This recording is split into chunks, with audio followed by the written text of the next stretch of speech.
নমস্কার বন্ধুরা, Mitali daily cooking ব্লগে আপনাদের সবাইকে স্বাগত। আজকে আমি বানিয়ে দেখাবো সকাল ও বিকালের জন্য খুব সুন্দর একটা জলখাবার রেসিপি। সকাল ও বিকালে যদি এরকম একটা জলখাবার থাকে তাহলে কিন্তু বাচ্চা থেকে বড় সবাই খুবই আনন্দের সাথে খাওয়া দাওয়া করবে। আজকের এই পুরো রেসিপিটা দেখার জন্য আপনাদের কাছে অনুরোধ রইল। আশা করি আজকের এই রেসিপিটা আপনাদের ভালো লাগবে।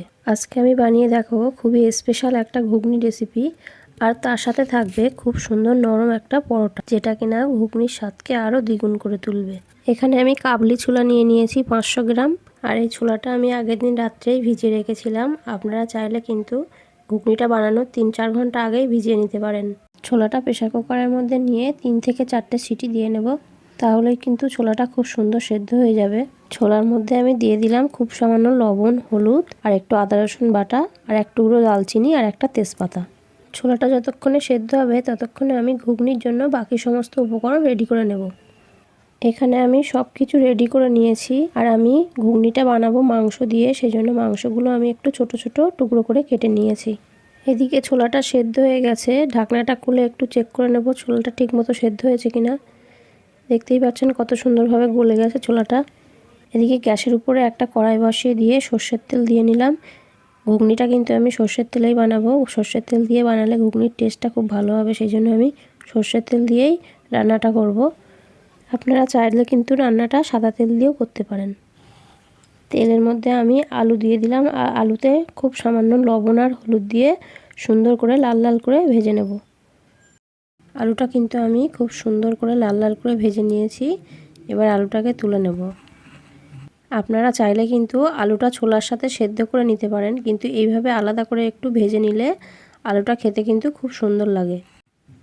সব আলুগুলো তুলে নিয়ে আমি ওই একই তেলের মধ্যে একটু ফোড়ন দিয়ে দিলাম। ফোড়নে দিয়ে দিলাম গোটা গরম মশলা, একটা তেজপাতা, আর শুকনো লঙ্কা। ফোড়ন থেকে একটু গন্ধ বেরোলে আমি পেঁয়াজটা দিয়ে দিলাম। পেঁয়াজটা দিয়ে এবার খুব সুন্দর করে লাল লাল করে ভেজে নেব। ফোড়নের মধ্যে 2টো তেজপাতা আর একটা শুকনো লঙ্কা দিয়েছি। ফোড়নের সাথে পেঁয়াজটাকে আমি খুব সুন্দর করে একটু সময় নিয়ে কষিয়ে নেব। পেঁয়াজটা যতক্ষণ না লাল লাল হয় ততক্ষণ পর্যন্ত আমি কষিয়ে নেব। পেঁয়াজটা লাল লাল হলে তরকারির স্বাদটা কিন্তু খুব ভালো হবে, সেই জন্য আমি পেঁয়াজটাকে খুব সুন্দর করে লাল লাল করে কষিয়ে নেব। এখানে কিন্তু আমার পেঁয়াজটা খুব সুন্দর লাল লাল ভাজা হয়ে এসেছে। এবার এর মধ্যে দিয়ে দেব আমি 2 টেবিল চামচ আদা আর রসুন বাটা। এই আদা আর রসুনটাকে আমি একসাথে পেস্ট করে রেখেছিলাম, 2 টেবিল চামচ দিয়ে দিলাম। এবার পেঁয়াজের সাথে আদা রসুনটাকেও আরও কিছুক্ষণ সময় নিয়ে আমি কষিয়ে নেব। যতক্ষণ না আদা রসুনের কাঁচা গন্ধটা চলে যায় ততক্ষণ পর্যন্ত কষিয়ে নেব। বেশ কিছুক্ষণ সময় নিয়ে আদা রসুনটাকেও পেঁয়াজের সাথে কষিয়ে নিয়েছি। এবার এর মধ্যে দিয়ে দিলাম আগে থেকে পেস্ট করে রাখা টমেটোটাকেও আমি খুব সুন্দর করে কষিয়ে নেব। যতক্ষণ না টমেটোর কাঁচা গন্ধ চলে যায় ততক্ষণ পর্যন্ত টমেটোকে আমি কষিয়ে নেব। সমস্ত মশলাটা খুব সুন্দর করে কষিয়ে নিতে হবে, তাহলেই কিন্তু তরকারির স্বাদটা খুব ভালো হবে। সেই জন্য আমি সমস্ত মশলা এখানে খুব সুন্দর করে কষিয়ে নেব। আপনারাও কিন্তু মশলাটা খুব সুন্দর করে কষিয়ে নেবেন, তাহলে দেখবেন তরকারির স্বাদটা খুব ভালো হবে। মশলাটা কিন্তু আমি খুব সুন্দর করে কষিয়ে নিয়েছি। দেখতেই পাচ্ছেন এখানে মশলা থেকে তেল ছেড়ে এসেছে। এবার এর মধ্যে আমি একে একে সমস্ত রকম গুঁড়ো মশলা দিয়ে দিলাম।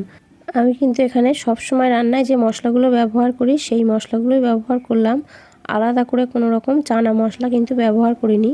বাড়িতে সব সময় রান্নার জন্য যে মশলাগুলো ব্যবহার করি সেইগুলোই কিন্তু এখানে দিয়ে দিয়েছি।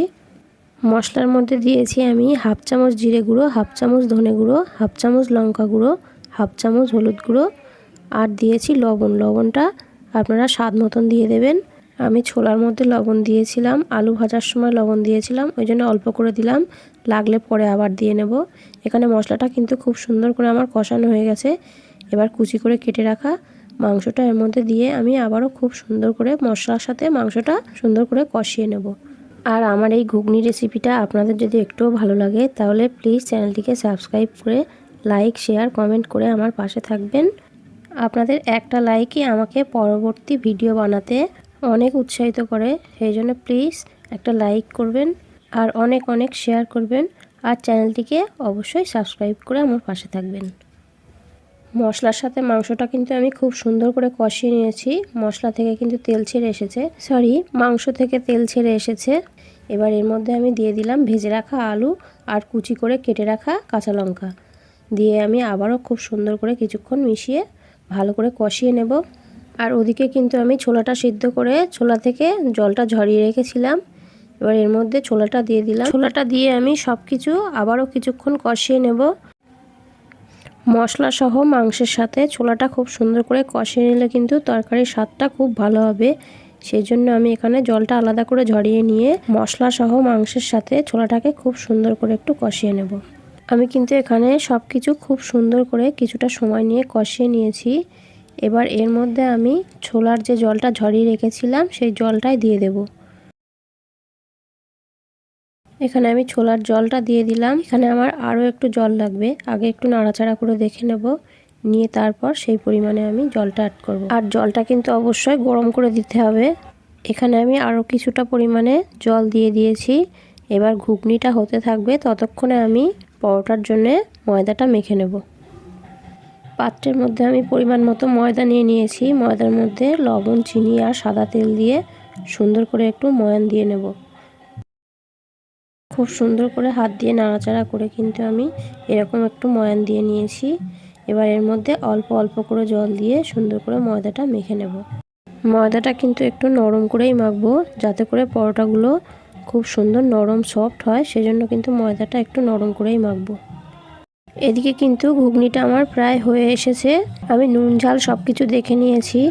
এবার এর মধ্যে দিয়ে দেব অল্প একটু গুঁড়ো গরম মশলা, আর দিয়ে দেব কিছুটা কুচিয়ে রাখা ধনেপাতা, দিয়ে সুন্দর করে মিশিয়ে নিয়ে আমি ঘুগনিটা নামিয়ে নেব। তাহলে আপনারাও বাড়িতে একবার হলেও এইভাবে ঘুগনি বানিয়ে খেয়ে দেখবেন। আশা করি আপনাদের সবার খুবই ভালো লাগবে। আমার এই ঘুগনি রেসিপিটা আপনাদের যদি ভালো লাগে তাহলেও আমাকে কমেন্ট করে জানাবেন, আর যদি খারাপও লাগে তাহলেও কিন্তু আমাকে কমেন্ট করে অবশ্যই জানাবেন আপনাদের রেসিপিটা কেমন লাগলো। দেখুন দেখতে কতটা সুন্দর হয়েছে ঘুগনিটা। দেখতে যতটা সুন্দর, খেতে কিন্তু তার থেকে অনেক অনেক বেশি টেস্টি। এবার আমি পরোটাটা ভেজে নেব। তার জন্য ময়দা থেকে ছোট ছোট এরকম লেচি কেটে নিয়েছি। নিয়ে পরোটাটা খুব সুন্দর করে বেলে নেব। নিয়ে খুব অল্প তেলে আমি পরোটাটা ভাজবো। গ্যাসের উপরে একটা পাত্র বসিয়ে দিয়ে পরোটাটা দিয়ে খুব অল্প তেল দিয়ে কিন্তু আমি পরোটাটা ভেজে নেব। পরোটার উপর থেকে অল্প অল্প করে তেল দিয়ে কিন্তু আমি পরোটাটা খুব সুন্দর করে ভেজে নেব। এই পরোটায় কিন্তু বেশি তেল লাগে না, খুব সুন্দর করে অল্প তেলের মধ্যে নরম তুলতুলে পরোটা তৈরি হয়ে যায়। এখানে আমার একটা পরোটা ভাজা হয়ে গেছে। একই রকম ভাবে আমি বাকি পরোটাগুলো ভেজে নেব। এবার পরোটাটা একটু কেটে দেখাচ্ছি আপনাদের কতটা নরম হয়েছে। মাংসের ঘুগনির সাথে এরকম নরম তুলোর মতো পরোটা কিন্তু একেবারে জমে যাবে। আমার এই পুরো ভিডিওটা দেখার জন্য আপনাদের সবাইকে অনেক অনেক ধন্যবাদ।